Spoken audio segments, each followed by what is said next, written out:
시편은 그 내용에 따라서 어떤 시편은 탄원시, 자신의 아픔을 하나님께 탄원하고, 또 어떤 시편은 감사의 시, 하나님께서 허락하신 여러 가지 은혜에 감사하는 시편들이 있습니다.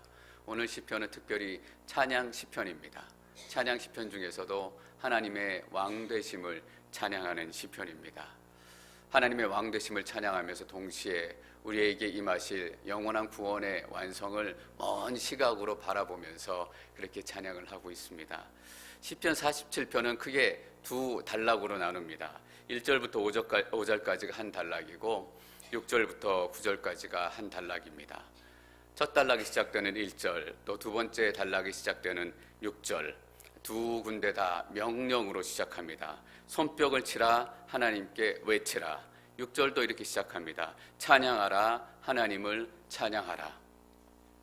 여러분, 찬양은 하나님의 명령입니다.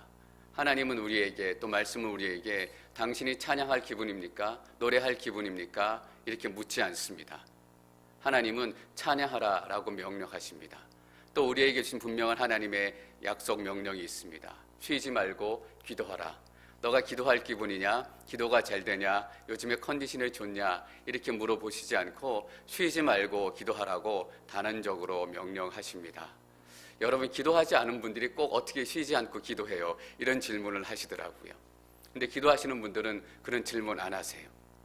매일 엎드려서 기도하는 것만이 기도가 아니라 그 삶 자체가 하나님께 기도이고 하나님께 간구가 되기 때문에 기도하는 분들은 어떻게 하는 게 쉬지 않고 기도하는 거예요? 묻지 않으세요. 쉬지 않고 기도하라라는 하나님의 명령의 말씀을 그대로 살아가는 분들이세요. 여러분, 하나님의 명령의 말씀은 순종만이 있습니다. 내가 기분이 어떻고 컨디션이 어떻고 지금 비가 많이 오기 때문에 이런 이유가 합당치 않습니다. 찬양하라고 명령하시면 찬양하는 것이고, 또한 기도하라고 명령하시면 기도하는 것입니다. 또 하나의 명령이 있습니다. 성령의 충만함을 입으라. 여러분, 성령 충만함은 우리의 선택이 아닙니다. 사도 바울의 입술을 통해서 분명히 하나님께서 명령하셨어요. 성령의 충만함을 입을지어다. 무슨 의미예요? 예수 그리스도가 제자된 사람들, 그리스도의 사람이 된 모든 사람들은 성령의 충만함을 마땅히 입어야 한다라는 의미예요. 왜냐하면 성령 충만이 오늘 본문과 너무나 밀접한 관계가 있기 때문이에요. 에베소서 5장 18절에는 술 취하지 말고 이는 방탕한 것이니 성령의 충만함을 입을지어다 라고 사도 바울이 선포한 이후에 곧이어서 19절에서 이렇게 기록을 하고 있습니다. 에베소서 5장 19절 말씀 함께 읽겠습니다. 5장 19절 시작.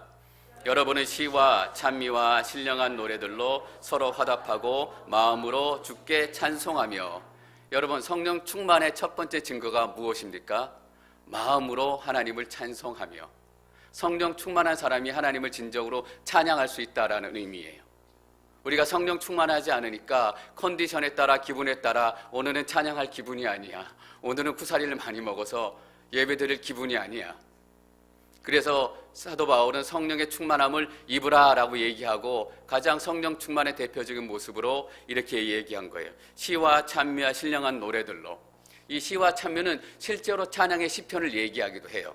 찬양의 시편으로 하나님을 높여드리고 서로 화답하고, 그냥 나 혼자 노래하는 것뿐만 아니라 내가 이 시편으로 한 구절 부르면 다음 구절로 화답하고, 또 시편의 여러 시편은 서로 반복해서 인도자가 선포하고 백성들이 화답하고, 이런 시편이 너무나 많아요. 하나님을 찬양할지어다. 그럼 백성들이 예 맞습니다, 하나님을 찬양하겠습니다. 서로 화답하는 거예요. 우리가 커뮤니케이션하고 또 마음을 나누지만 진짜 커뮤니케이션은 뭐냐 하면 찬양으로 하나님을 서로 화답하고 하나님을 서로 노래하는 것이라고 믿습니다. 저는 이 찬양이 우리 앵커리지 온누리교회의 커뮤니케이션 랭귀지가 되기를 축원합니다. 영어도 잘해야 되고 한국어도 잘해야 되지만 우리의 언어는 이 찬양이에요. 1절 말씀 읽겠습니다. 1절 시작. 모든 백성들아 손뼉을 치라. 승리의 소리로 하나님께 외치라. 너희 모든 백성들아. 수많은 사람들이 모였어요. 여러분, 지금은 수많은 사람들이 모이는 여러 가지 행사나 여러 가지 이벤트가 너무나 많아요. 12월 31일 되면 뉴욕의 타임스퀘어에 100만 명이 넘는 사람들이 모인대요. 신년을 맞이하는 카운트에 함께 참여하기 위해서 화려한 조명과 네온사인과 사람들의 외침과 흥청거리는 음악과 100만 명이 넘는 사람들이 모여서 새로운 일들이 시작될 것 같지만 거기에는 하나님이 계시지 않아요. 제가 이번에 유스 집회를 하면서 찬양하는 모습이 가장 아름다운 모습이구나. 우리 자녀들의 모습 중에서 우리를 가장 안심시키는 모습이 어떤 모습일까? 찬양하는 모습, 기도하는 모습이다라는 것을 다시 한번 깨닫게 됐어요. 우리의 자녀들이 밤새도록 공부하는 모습도 우리를 위로하고 우리의 마음을 편안하게 하지만 찬양하고 뛰고 하나님을 높이는 그 모습은 어느 때보다 우리 자녀들을 보면서 흡족하고 만족스럽고 야, 내가 자식 잘 키웠다 이런 마음이 든다라는 거예요. 저는 저 아이들이 뛰며 찬양하는 모습 보면서 얼마나 좋았는지 몰라요. 우리 아이들이 그래도 이 어려운 환경 속에서도 제대로 가고 있구나, 제대로 하나님의 은혜를 누리고 있구나. 뒤에 컴컴해서 안 보이는데요, 뒤에 저기 뒤쪽에 윤금순 권사님도 계셨고 길령희 집사님도 계셨고 막 이렇게 흔들면서 같이 춤추셨어요. 찬양하는 모습만큼 아름다운 모습이 있을까? 우리는 찬양해야 돼요. 여러분, 목사가 아름다워 보일 때가 언제예요? 두 손 들고 하나님을 찬양할 때 아니겠어요? 장로가, 집사가 아름다워 보일 때가 어디예요? 두 손 들고 눈물 흘리며 하나님의 영광을 찬양할 그 순간, 100만 명이 모이고 200만 명이 모이고 많은 사람들이 모이는 것이 중요한 것이 아니라 하나님을 높여드리는 찬양이 그 군중 가운데, 그 백성들 가운데 있느냐, 이게 문제예요. 미국의 패션 컨퍼런스라고 미국 청년들이 모이는 집회가 있어요. 1년에 여러 로케이션을 돌아다니면서 모이는데 18살부터 25살까지 주로 칼리지 학생들이 모여요. 근데 모일 때마다 5만 명씩, 몇만 명씩 모인다라는 거예요. 그 집회 소식을 들으면 이 미국 땅에도 아직 소망이 있다. 하나님을 예배하고 싶고 하나님을 찬양하고 싶은 수만 명의 청년들이 다른 것을 다 포기하고 그 자리에 모여서 3박 4일, 4박 5일 동안 하나님만을 높여드리는 그 땅, 그 찬양의 목소리. 여러분, 타임스퀘어에 모여있는 100만 명 때문에 이 역사가 변하는 것이 아니라 패션 컨퍼런스에 모인 몇만 명의 청소년들, 앵커리지 온누리교회에서 모여서 찬양했던 몇십 명의 청소년들, 저는 분명히 이 청소년들의 찬양을 통해서 이 역사가 바뀌어질 줄 믿습니다. 그게 능력이에요. 그리고 손뼉을 치라라고 얘기해요. 손뼉을 치는 거예요. 손뼉은 기쁨의 손뼉을 쳐요. 예, 하나님 감사합니다. 하나님 막 기뻐서 손뼉을 쳐요. 근데 이 손뼉은 기쁨의 손뼉 이상의 의미를 가지고 있어요. 순종의 의미예요. 하나님, 내가 하나님을 찬양하고 높여드리겠습니다. 하나님 말씀에 순종하겠습니다. 이 손뼉은 아멘의 손뼉이에요. 결단의 손뼉이에요. 그래서 여러분, 예배에는 반드시 결단이 들어가요. 예배에는 반드시 헌신이 들어가게 돼 있어요. 내가 하나님 말씀에 이제 순종하며 살겠습니다. 하나님 말씀에 따라 살겠습니다. 제가 서빙고에서 예배드릴 때 기억이 났어요. 그때는 평신도 안수 집사고 믿음이 아직 좋지 못할 때인 것 같은데, 이렇게 한 목사님 올라오시면 하나님께 영광의 박수 올려 돌리십시다 하고 이 박수를 쳤어요. 어느 날 문득 제 마음에 어떤 생각이 들어왔냐면, 하나님, 제가 믿음도 좋지 못하고 하는 것도 제대로 없는데 이 박수만이라도 제일 오래 칠게요. 그래서 그날 제가 제일 오래 쳤어요. 그래서 어떨 때 어떤 생각이 드냐 하면, 그때 제일 오래 쳐서 그 박수를 받으셔서 내가 목사가 됐나? 진짜 그렇게 진지하게 생각할 때가 있어요. 하나님, 내가 하나님 말씀대로 살겠습니다. 이 하나님이 내 하나님이시고 내 박수로도 하나님께 영광을 돌리고 싶습니다. 내가 다른 것으로 수정하지 못하지만 가장 오래 치는 것으로도 하나님께 내 영광을 돌리고 나의 아멘을 표현하고 싶습니다. 저의 그 박수를 받으시는 거예요. 그냥 우리가 기쁘기 때문에 박수치고 찬양하는 게 아니라 우리의 순종을 하나님께 올려드리고 승리의 소리로 하나님께 외친대요. 여러분, 승리의 소리예요. 우리의 찬양의 소리는. 이 시편에 배경이 된 역사적인 사건이 있어요. 학자들에 의하면 아수리의 사네립 왕이 이스라엘을 쳐들어왔어요. 히스기야 왕 때. 너무나 많은 큰 대군을 이끌고 왔기 때문에 어떻게 할 수가 없었어요. 하나님 죽게 됐습니다. 하나님 다 망하게 됐습니다. 그때 이사야를 통해서 포기하지 말고 하나님 앞에 기도하라라는 말씀을 받았어요. 그래서 히스기야가 성전에 들어가서 옷을 찢으며 기도해요.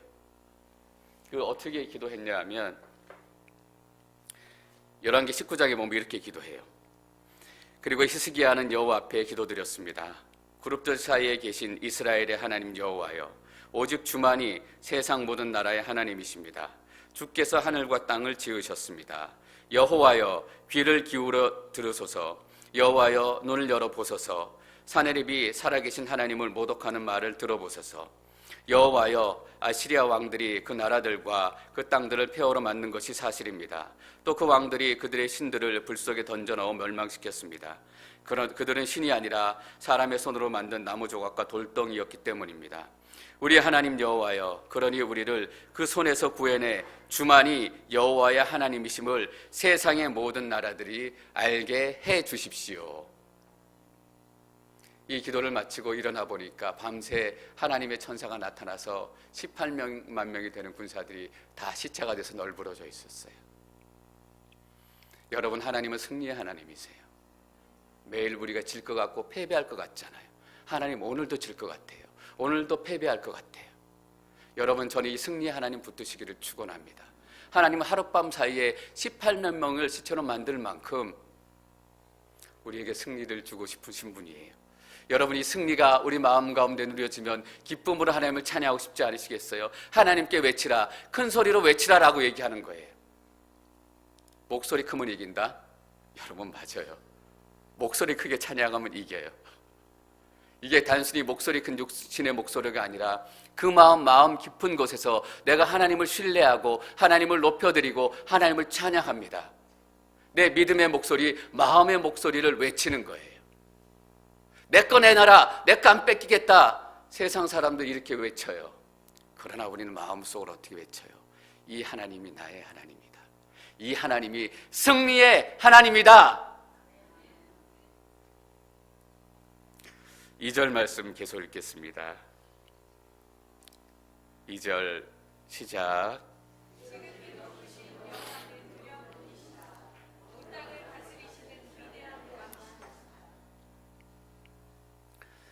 이 절에서는 시편 기자가 하나님을 찬양해야 될 이유에 대해서 얘기하기 시작합니다. 이전에 나타나 있는 하나님을 찬양해야 되는 이유는 뭐예요? 지극히 높으신 여호와는 두려운 분이시다. 온 땅을 다스리시는 위대한 왕이시다. 여호와를 찬양해야 될 첫 번째 이유, 하나님은 하나님이시기 때문이에요.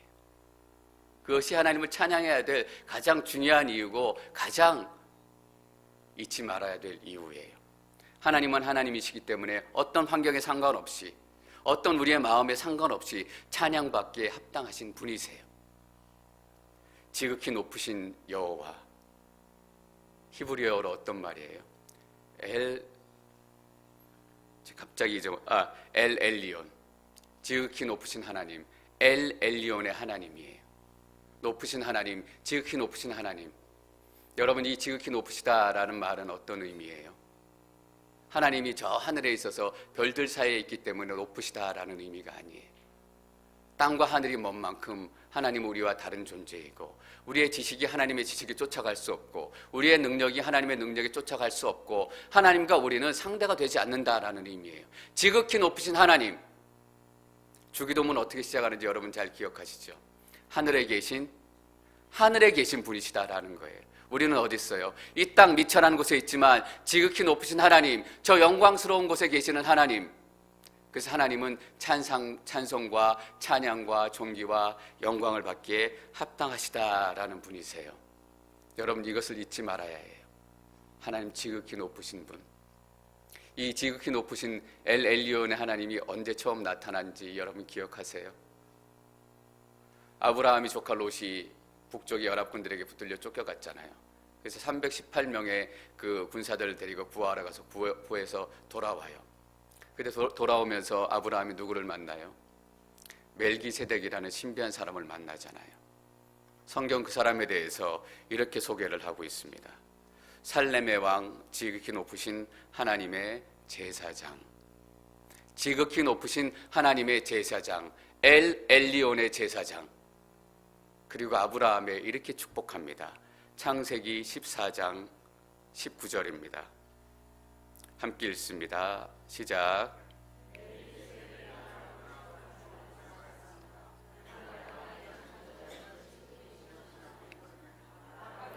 복을 주시기를 빕니다. 멜기세덱이 아브라함을 축복하며 얘기한 거예요. 첫 번째 축복은 뭐예요? 엘 엘리온을 만난 거예요. 지극히 높으신 하나님. 여러분, 우리 삶에 가장 큰 축복이 있다면 건강하고 잘 살고, 옛날에 오복이 있었잖아요. 뭐죠? 치아가 단단하고 뭐 여러 가지 복이 있었어요. 그것도 복이지만 가장 큰 우리 삶의 축복은 엘 엘리온, 지극히 높으신 하나님. 우리의 능력으로는 다가갈 수도 없고, 우리의 능력으로는 만날 수도 없고, 상상할 수도 없는 그 하나님을 우리가 만나고 경험하는 거예요. 여호와 하나님을 맛보아 알지어다. 우리가 어떻게 하나님을 맛볼 수 있어요? 사실은 말도 안 되는 거예요. 그 하나님이 우리 삶에 오시고, 우리의 느낌에 오시고, 우리의 기도 가운데 오시고, 찬양 가운데 오시는 거예요. 여러분, 그리고 이렇게 얘기해줘요. 하늘과 땅의 창조자인 지극히 높으신 엘 엘리온이 아브라함에게 복을 주시기를 원하십니다. 이 하나님이 여러분에게 복 주시기를 원하세요. 여러분, 다른 곳에 가서 복 구하지 마세요. 이 지극히 높으신 하나님이 여러분들에게 주시는 복, 세상에 주는 복과 비할 수 없어요. 목사가 돼서 힘들지 않으세요? 매일 새벽 기도하고, 또 매일 성도님들하고 상담하고 얘기하고, 또 말씀 선포해야 되고 힘들어요. 그러나 하나님께서 목사로 섬기면서 내게 주시는 복을 생각하면 그것들은 아무것도 아니에요. 내가 말씀을 선포하면서 누리는 은혜, 말씀을 묵상하고 준비하면서 누리는 은혜. 여러분 모르시죠? 말씀을 와서 선포하지만 묵상하고 준비할 때 제가 더 큰 은혜 누려요. 하나님, 이 말씀이 이런 의미였어요. 이 말씀이 내게 이런 도전이 돼요. 이 말씀 때문에 내 마음이 막 움직여요. 하나님을 막 찬양하고 싶어져요. 여러분들에게 이 찬양의 시편을 들고 오기 전에 제가 혼자 말씀 준비하면서 그런 마음이 먼저 드는 거잖아요. 하나님, 나도 이런 기쁨으로 찬양하고 싶어요. 엘 엘리온의 하나님, 지극히 높으신 하나님. 5만 명이 모인 패션 컨퍼런스, 그 컨퍼런스가 먼저 내 안에 시작되는 거예요. 그 하나님이 여러분들에게 복 주시기를 원하십니다. 쫀쫀하게 구하지 마십시오. 그냥 우리는 이 정도 구하게 말아요. 제가 몇 분에게도 나눠드렸지만 작년에 BBS, 작년에 유스 컨퍼런스 팀이 와서 너무나 잘해주고 또 너무나 큰 은혜를 받고 아이들이 울며 기도하는 모습 보면서 내년에도 저 팀이 왔으면 좋겠다. 내년에도 저 BBS 팀, 저 목사님이 와서 똑같이 해줘서 우리가 똑같은 은혜 누렸으면 좋겠다. 근데 그때 오셨던 목사님이 다른 이유로 못 오신대요. 그때 오는 팀원들 중에 어떤 팀원은 시집 가고 결혼식 때문에 못 온대요. 결혼하지 말고 오라고 할 수는 없는 거잖아요. 근데 그 팀이 못 온다 그래서 마음이 얼마나 속상했는지 몰라요. 하나님, 그 좋은 팀이 왜 못 오게? 다른 청년들, 다른 목사님이 오신다잖아요. 그 팀이 왔으면 좋겠는데 와보니까 훨씬 더 좋은 거예요. 처음에 유스 컨퍼런스 스피커가 정해지지 않아서 마음을 졸였어요. 처음에 오시기로 했었던 전도사님이 개인 사정으로 캔슬이 됐어요. 이분에게도 여쭤보고 저분에게도 여쭤보고, 우리 한국에 아우리치가 있는 그 아우리치 팀을 인도하는 그 목사님에게도 가다가 들려줄 수 없느냐 얘기해보기도 하고. 하나님, 우리 애들에게 하나님 말씀 전해줄 분이 이렇게 안 계세요. 근데 아이삭 선교사님이 오셨잖아요. 우리 애들이 발칵 뒤집어졌어요. 우리 부모님들이 첫째 날 말씀의 소식을 듣고 두 번째 날 오셔가지고 빨간 봉을 들고 같이 흔들기 시작했어요. 내 경험, 내 은혜는 어제 수준에 머물러 있는 거예요. 그러나 엘 엘리온의 하나님, 이 지극히 높으신 하나님이 주시는 복은 우리가 상상하지 못하는 거예요. 얼마나 제가 깜짝 놀란지 몰라요. 하나님, 이러려고 한 자매를 시집 보내셨군요.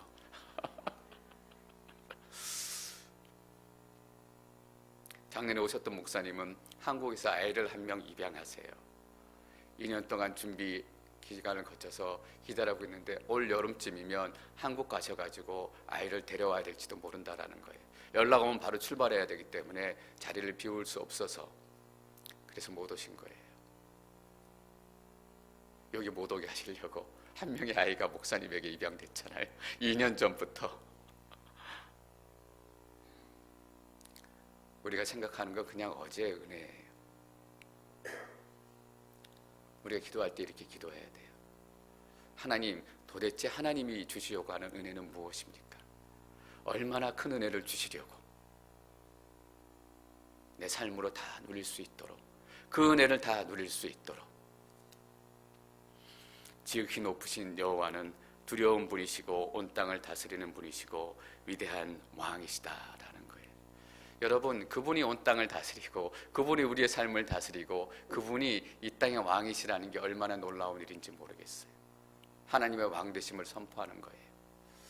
학자들에 따르면 이 시편이 이스라엘 왕이 즉위할 때, 왕 즉위식 때 불려졌던 시편이라고 얘기하기도 해요. 여러분, 딱 맞는 시편이 아니에요. 한 사람이 이스라엘 왕으로 등극할 때 하나님이 왕이십니다라는 걸 선포하는 거예요.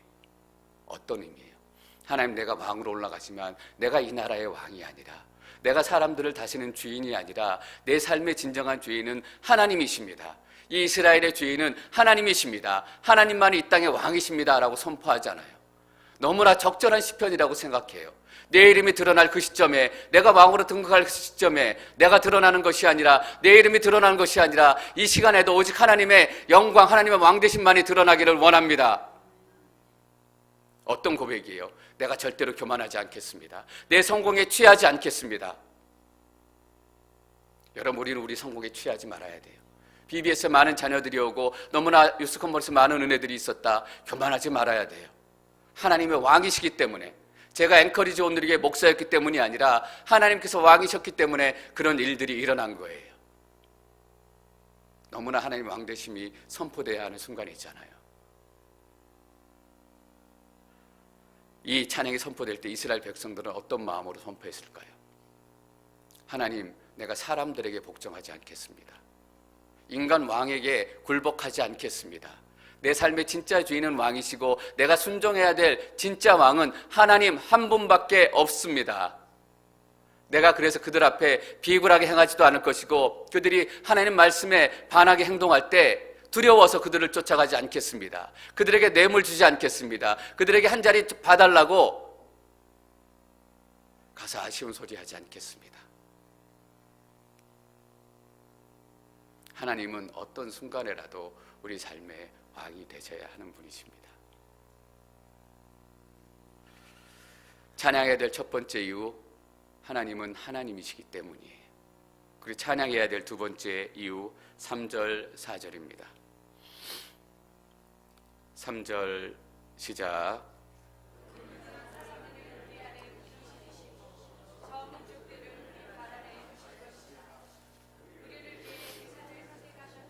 그것은 바로 그분이 사랑하시는 야곱의 자랑거리다. 3절과 4절, 특별히 출애굽과 가나안 땅 정복을 얘기해요. 왜 하나님을 찬양해야 되는가? 우리를 구원해 주셨기 때문이에요. 우리에게 은혜를 주셨기 때문이에요. 우리에게 기적을 주시고 우리에게 회복을 주셨기 때문이에요. 우리는 하나님이 행하신 일들을 찬양해야 해요. 하나님이 행하셨는데 내가 행한 것처럼, 처음에는 하나님이 행하셨다라고 고백하다가 1년이 지나면 어쩌다 그렇게 된 거겠지, 우연이겠지. 하나님께서는 우리에게 행하신 그 기적 때문에 찬양받기에 합당하신 분이세요. 우리를 구원하셨기 때문에 찬양받기에 합당하신 분이세요. 여기 보면 그분은 사람들을 우리 아래 복종시키고 저 민족들을 우리 발 아래 두실 것이며 우리를 위해, 원문에는 우리의 유산을 택하셨는데, 우리라는 말이 네 번이 나와요. 첫 번째 어떤 의미예요? 다른 사람이 하나님이 아니라 나의 하나님이다라는 얘기예요. 우리가 신앙생활하며 속상할 때가 있어요.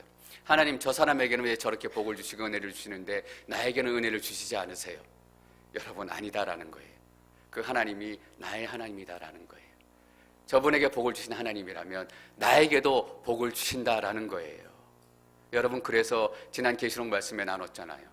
기다림이 안식이다라는 거예요. 왜? 그 복을 곧 나도 누릴 것이기 때문에. 기다리면 그 복을 나도 경험할 것이기 때문에. 그리고 두 번째 의미는 뭐예요? 나의 하나님에 머물지 않고 우리의 하나님에 머물러요.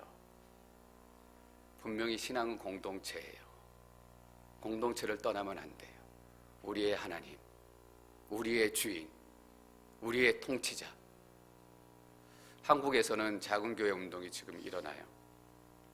작은 교회 운동, 그전에 몇백 명, 몇천 명 이런 것이 교회들에 가는 방향이었다면, 작은 교회지만 하나님의 임재를 더 깊이 누릴 수 있다면, 개인적인 관계를 더 하나님 안에서 누릴 수 있다면, 그 작은 교회 운동하시는 분들이 교회 조직이 필요 없다, 목사도 필요 없고 장로도 필요 없고 집사도 필요 없고 하나님 안에서 우리가 다 평등하게 형제 자매다, 하나님의 주신 마음을 주신 사람의 말씀을 전하고 기도하고, 건물도 없고 목사도 없고 직분도 없고. 여러분, 그러나 여전히 교회예요.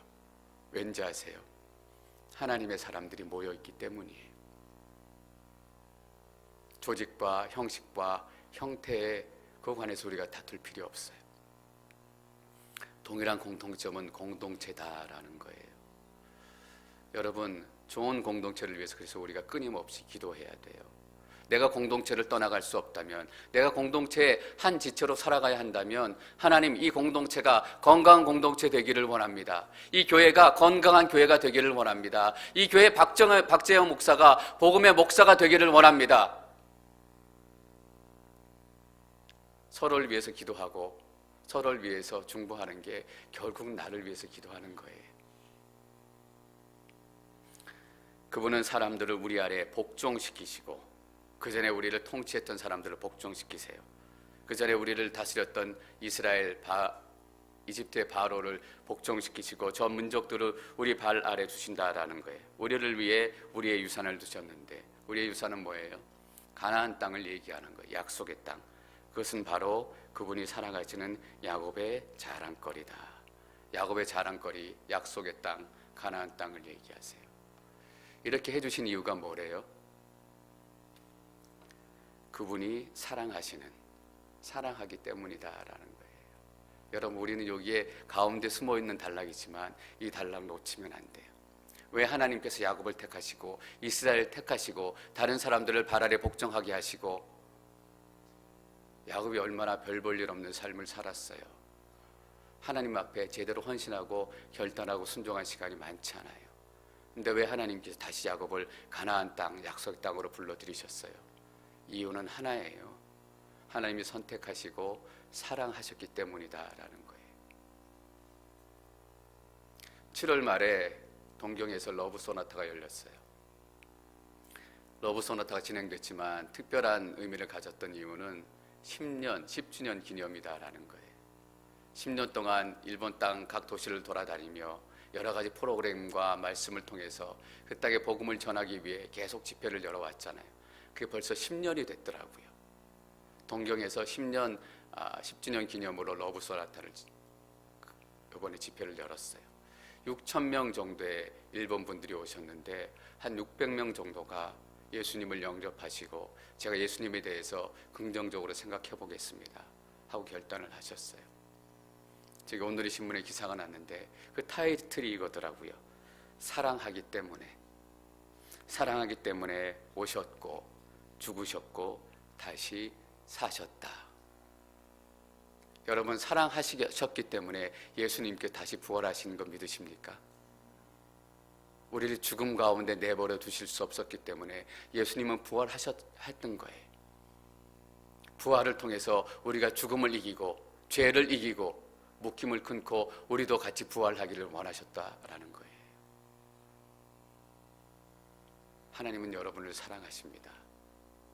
보잘것없고 별 볼 일 없고 한 분 한 분을 사랑하셔서 우리가 함께 예배하고 함께 노래하고 함께 찬양할 수 있게 된 줄 믿습니다. 5절 말씀 읽습니다. 5절 시작.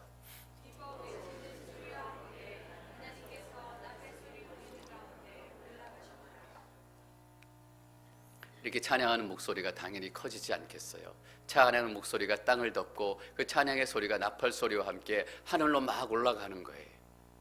이 시편 기자는 그것이 하나님이 올라가는 거로 생각한 거예요. 며칠 전에 풍선 3개가 날아가더라고요. 제가 그렇게 높이 올라가는 풍선 처음 봤어요. 빨간 풍선 하나, 또 하얀 풍선 2개가 올라가는데 정말 점이 될 때까지, 눈에 안 보일 때까지 제가 계속 보고 있었어요. 너무 신기해가지고 계속 보면서 느낀 게 뭐냐면 저기 하나님이 계시겠구나. 저 높은 곳에, 지극히 높은 곳에 하나님이 계시겠구나. 이스라엘 백성들이 하늘로 올라가는 찬양의 소리를 듣고 나팔 소리를 들으면서 저기 하나님이 계시겠구나. 이 나팔 소리와 찬양 소리와 함께 하나님께서 함께 올라가시는구나. 이 올라가셨다라는 표현, 저희가 9절 말씀을 읽겠습니다. 9절 시작. 백성 가운데 귀족들이 아브라함의 하나님의 백성이 돼 모여 있구나. 이 땅의 방패들이 하나님께 속해 있으니 그분은 지극히 높임을 받으셨다.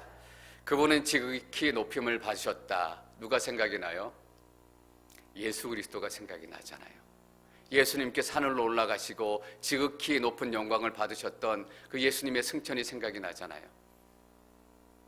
유대인들, 이스라엘 사람들은 왕이 죽이시게 또 신년초에 이 시편을 노래했다라고 얘기해요. 그런데 초대교회 교인들은 예수님이 승천하신 날을 기억하면서 그 승천 기념일에 이 시편을 노래했다라는 거예요. 여러분, 우리가 무엇을 깨닫게 돼요? 예수님 안에 있으면 이 시편이 다르게 해석이 된다라는 거예요. 이 시편의 노래가 우리에게 다른 구원의 의미로 다가온다라는 거예요. 하나님의 왕되심, 하나님 높으심을 찬양하지만 진짜로 이 시편을 통해서 보여주시기를 원하셨던 하나님의 메시지, 예수 그리스도의 영광, 예수 그리스도의 부활, 예수 그리스도 안에 있으니까 그 시편의 진정한 의미를 깨닫게 된 거예요. 오늘 새벽 예배 때 시편 49편 말씀을 나눴는데 지혜의 말씀이 우리 가운데 들리기 시작하면 수수께끼가 풀려지기 시작한대요. 맞아요. 복음의 말씀이 우리에게 들려지기 시작하면 이 시편에 수수께끼가 들려지는 거예요. 나팔 소리가 올라가고 찬양 소리가 올라가는 가운데 하나님이 올라가셨다라는 의미가 무슨 의미인가? 이 땅의 방패들이 하나님께 속해 있으니 그분이 지극히 높임을 받으셨도다. 이 수수께끼가 무엇인가? 예수 그리스도의 영광을 노래하는 거예요. 여러분, 그래서 이 시편은 하나님의 구원의 계획을 완성하고 찬양하는 시편이에요. 9절 말씀에 이렇게 기록하고 있잖아요. 백성들 가운데 귀족들이 아브라함의 하나님의 백성이 돼 모였구나. 아브라함의 자녀가 됐다라는 거예요. 백성들, 이스라엘 백성들이 말하는 것이 아니라 열방의 백성들, 그 중에서도 귀족들을 얘기해요. 귀족들은 어떤 의미를 가지고 있어요? 자기의 이름을 드러내기를 원하는 사람들을 귀족들이라고 불러요. 여러분, 창세기 10장 기억하세요. 이름 내고 싶어서 이 땅에 있는 사람들이 흩어져요. 이 땅에 우리의 이름을 내자라는 욕심을 가지고 바벨탑을 쌓기 시작해요. 하늘에 오르고 싶어해요. 지극히 높은 곳에 오르고 싶어해요. 그래서 하나님께서 언어를 나누고 이 땅의 사람들을 흩으셨어요. 귀족들이 아브라함의 백성이 됐다라는 것은 자기의 이름을 내기 위해서 욕심대로 살다가 쫓겨갔던 이 땅의 사람들이 하나님의 사람으로 다시 모여들기 시작한다라는 거예요. 내가 귀족되는 거, 내가 이름을 드러내는 것을 다 내려놓고 하나님 앞에 아브라함의 자손으로 서게 됐다라는 거예요. 여러분, 이게 구원의 완성이에요. 이것이 어디에서 이루어져요? 교회를 통해서 이루어진다라는 거예요. 오순절 사도행전 2장에서 사람들이 모여들기 시작하잖아요. 제가 2장 말씀을 잠깐 읽어보겠습니다. 오순절날 여러분들이 잘 아시는 것처럼 마가의 다락방에 성령이 임한 이후에 제자들이 뛰쳐나와서 방언으로 하나님의 나라를 선포하기 시작해요. 사람들이 이렇게 얘기하잖아요. 그런데 우리가 각자 태어난 곳의 말로 듣고 있으니 어떻게 된 일입니까? 하나님께서 나누신 언어가 하나님의 말씀, 하나님의 복음으로 다 하나의 언어가 된 거예요. 그런데 우리가 각자 태어난 곳의 말로 듣고 있으니 어찌 된 일입니까? 우리는 바데 사람들과 메데 사람들과 엘림 사람들이며 메소포타미아, 유대, 갑바도기아, 본도, 아시아, 부르기아, 밤빌리아, 이집트, 그리고 구레네에 가까운 리비아 지역에 사는 사람들이며 로마로부터 온 나그네 된 유대 사람들과 유대교를 개종한 사람들이며 크레타 사람들과 아라비아 사람들인데 우리는 지금 저들이 말하고 있는 하나님의 큰 일들을 우리의 각자의 말로 듣고 있습니다. 이 시편에서는 이걸 얘기하고 싶은 거예요. 하나님의 구원의 완성, 예수 그리스도의 죽으심과 예수 그리스도의 부활하심, 예수 그리스도의 승천을 통해서 시작된 이 구원의 완성. 여러분, 예수 그리스도 안에면 인생도 달라지지만 하나님의 말씀도 우리에게 다른 의미로 다가오기 시작합니다. 여러분, 그래서 우리는 이스라엘 백성들보다 더 깊은 찬양으로, 더 깊은 소리로 하나님을 찬양할 수 있게 되는 것입니다. 문들아 머리들 찌어다. 왕이 들어가신다. 문들아 머리들 찌어다. 여러분, 예수 그리스도가 여러분 삶의 왕 되시기를 축원합니다.